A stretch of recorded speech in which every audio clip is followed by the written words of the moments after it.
Hello everyone. Today we'll be starting with the chapter 1, that is reproduction in organisms. Before we go into the chapter, you should first know what the term reproduction means.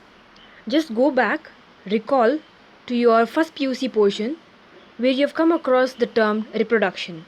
Definitely you have come across the term in plant kingdom, animal kingdom, saying reproduction is of two types, sexual and asexual. Then under reproduction you have understood about fertilization, internal, external. Then you have even understood about development, that is direct or indirect. So you have some idea of what reproduction is in your earlier classes.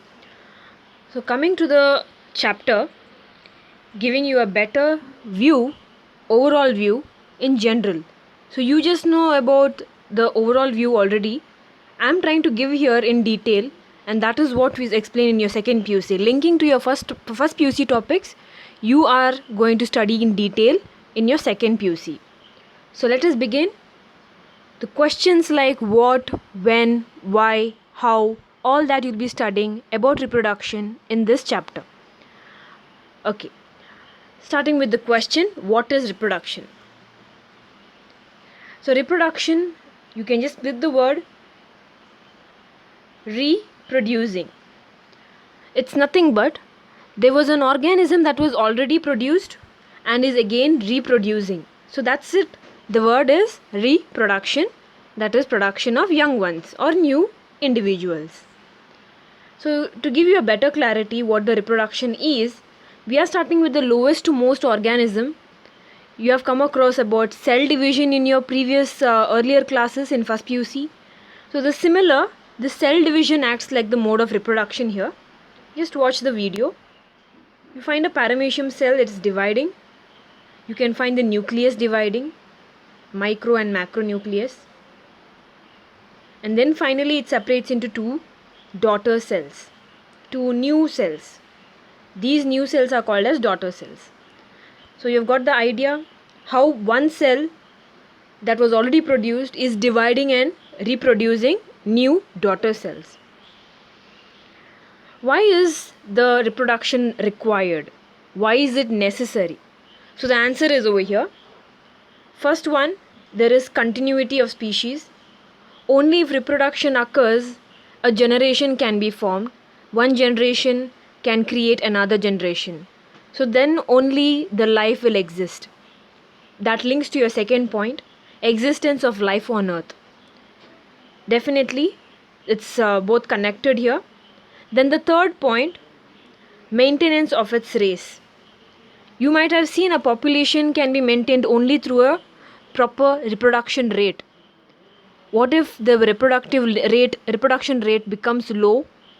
Yes, it leads to a vulnerable group, because once the number is reduced, you might have seen certain groups of animals like the cheetah, then the rhinoceros, the tiger, they are going into that risk zone. So very important is the reproductive rate. The normal rate will sustain the species, otherwise it's not going to be present. So very important, reproduction is required for its maintenance of its race. The question comes, are we mortals? So you can see the picture here. You can see it begins with the baby here. So the child then grows up, becomes a man, and then enters the old age, and finally one day it will die. He will die. So yes, we are mortals. What does that mortal means? We have a lifespan here. So what is lifespan? It is a period from the birth to the natural death.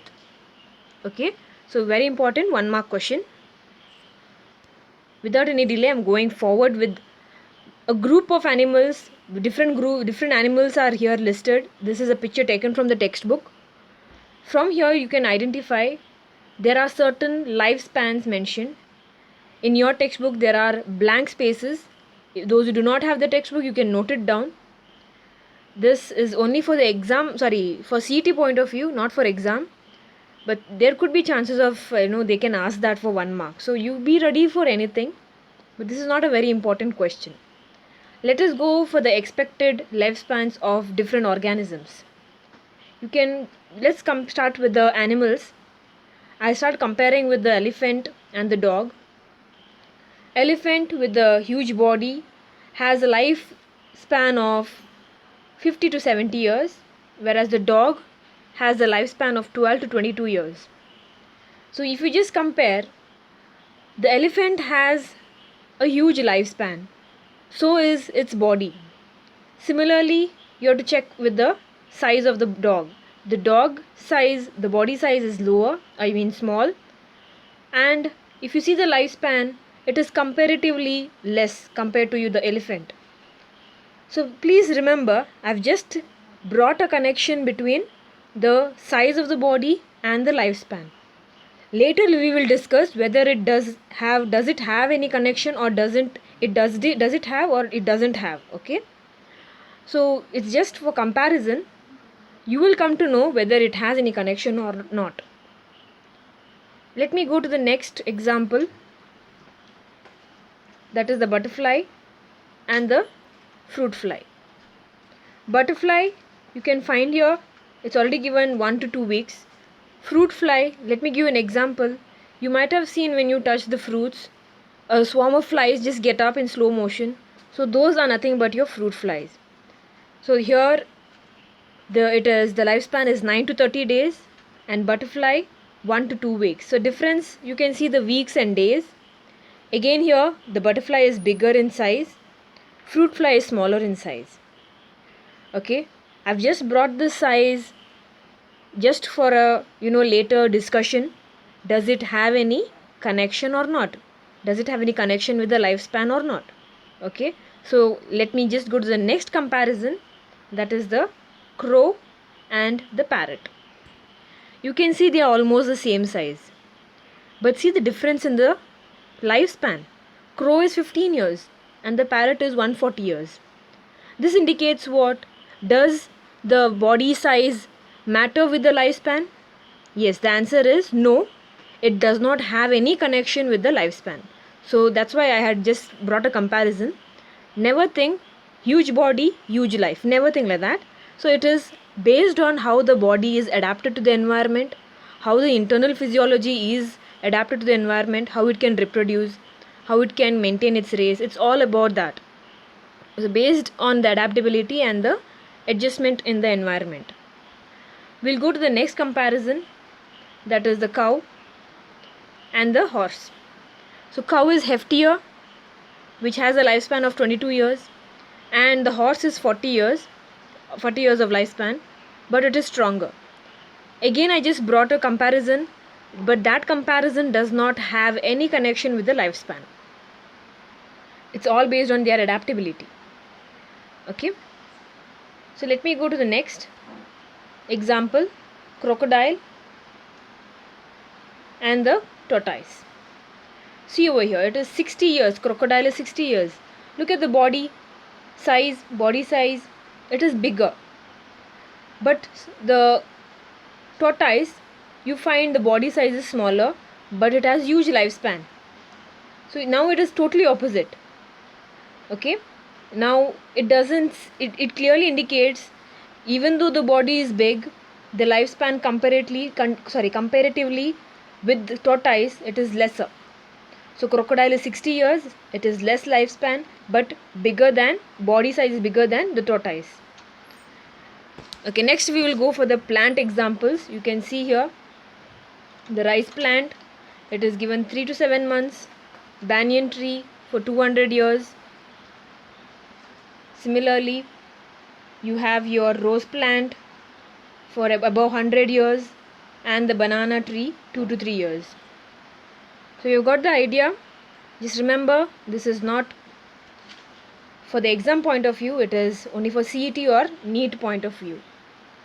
We'll go to the next important definition. The definition of reproduction mentions as follows: the biological process in which organisms give rise to new individuals or offsprings. So just note, I've given two words here, new individuals and offsprings. This particular terms you have already come across in your first PUC. So I'm just trying to give you an idea. There are certain terms given which means the same over here. So new individuals, offsprings, progeny, generation, it is all meaning to say it is a young one. When we say biological process, it means it is a natural phenomenon occurring within the organism. So there are sex organs which are responsible for the reproduction. So it is not created by man, it is not created in the laboratory, it is only a natural phenomenon. Coming to the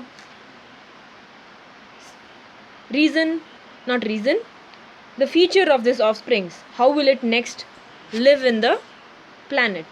So it has to grow, then it has to mature, and then reproduce. So once the offspring is formed, okay, it has to grow, okay, then it has to mature at a certain stage. Only after it matures it can reproduce. So these three aspects it has to follow for reproduction. Okay, so you can say these offsprings will have to go through the birth, growth, and then ultimately to the death. So it is a cycle over here. So let's go to the next. The question comes, what if the reproduction does not occur?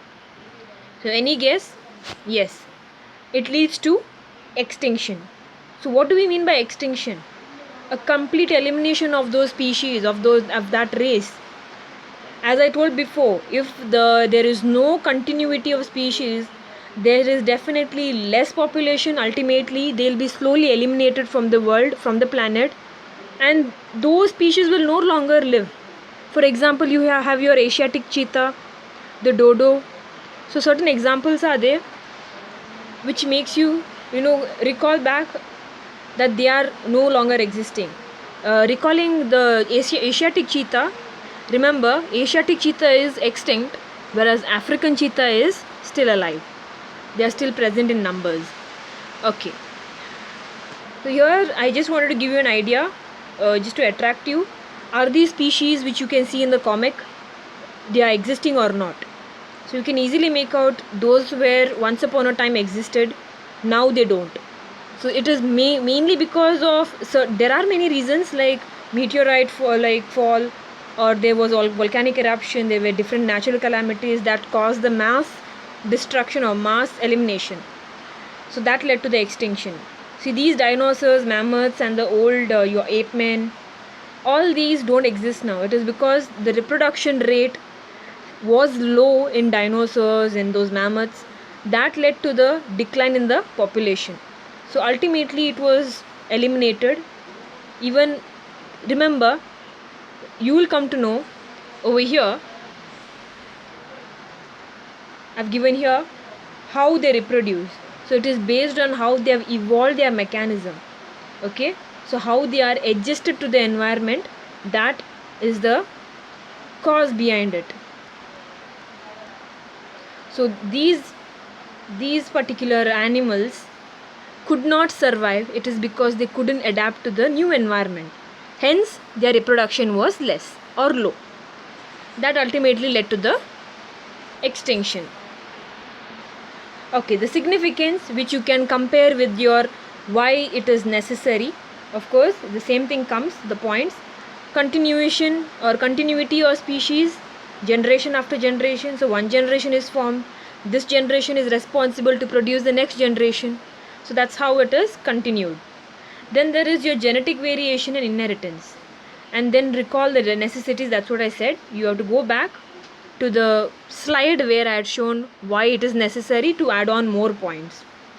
Coming to the terms variation and inheritance.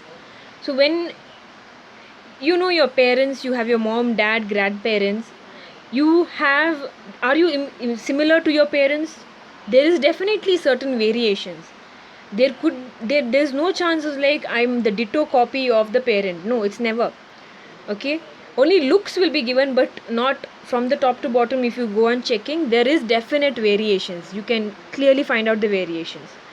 Okay, that is called as your genetic variation. This is at DNA level. Nobody is the same. There is a little difference from the parent. So from the parent to the younger generation, you find a difference. That is called as your variation. Then the characters which you have, it may be from your mother, it may be from the father, collectively it is present in you. So this is inherited, genetically transferred from the parent to you. So that is at the genetic level. So this is your inheritance. I hope the 2 points are clear. So coming to the question now, how they reproduce. Of course, as I said, they have evolved their own mechanism based on how they are adapted to the nature. They have their own mechanism to reproduce. Okay, so it is based on what? Organism habitat. When I say organism habitat, when the young ones are produced, they should get proper nourishment. They should have proper food ready for them. Okay, they should have food properly ready for them. Internal physiology. Now when we talk about reproduction, definitely we are talking about the reproductive organs.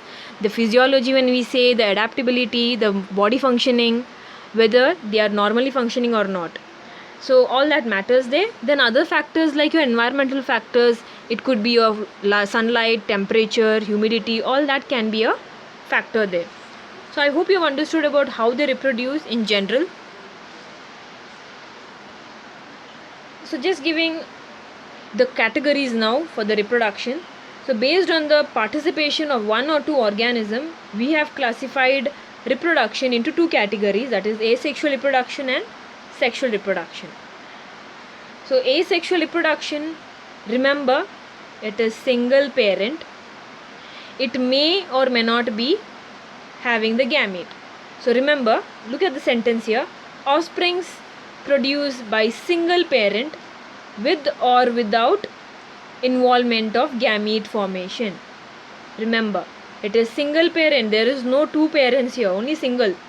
And with or without involvement of gamete formation. To give you a clarity over there, let me start with the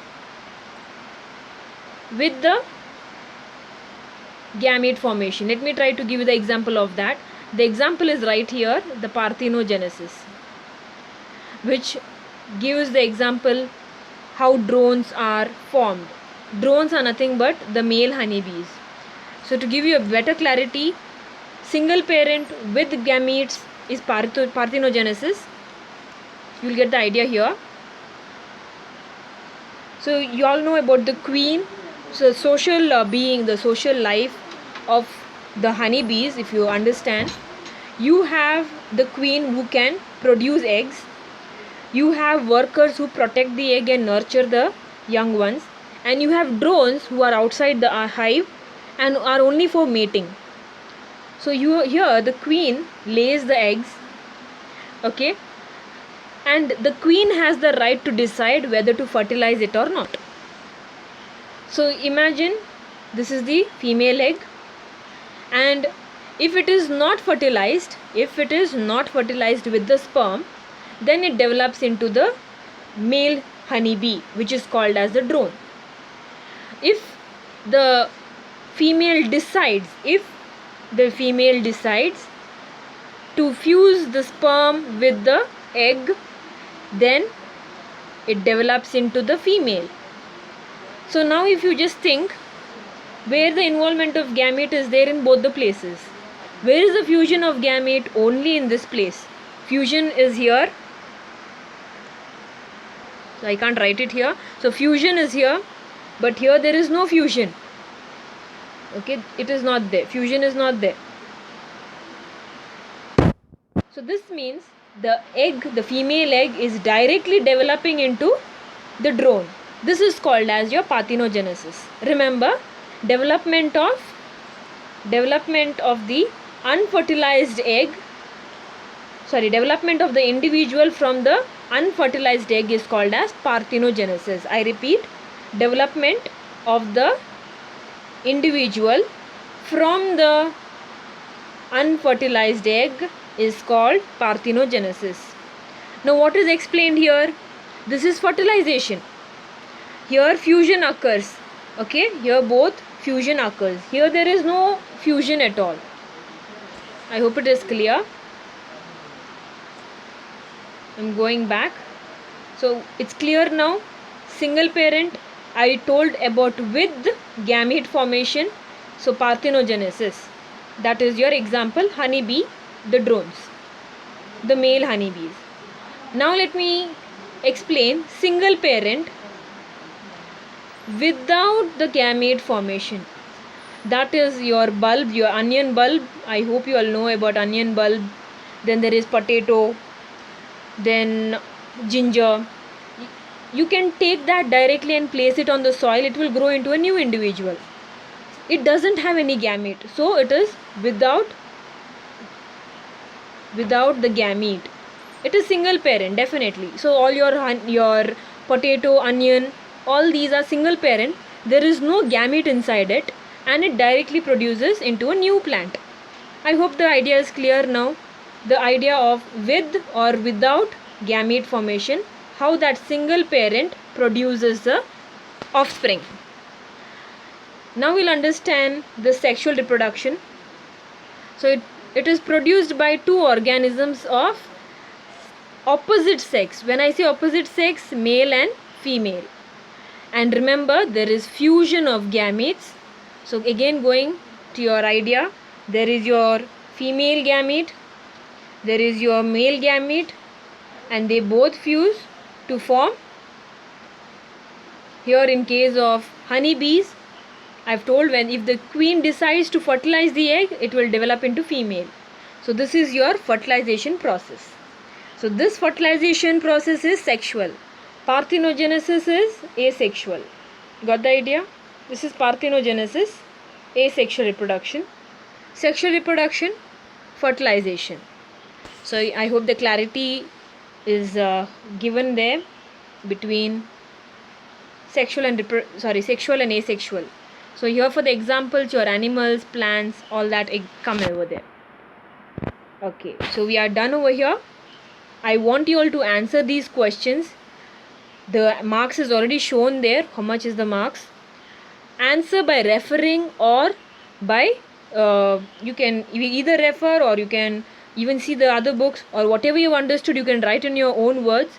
I want you all to write it down and send it through WhatsApp to me. Okay?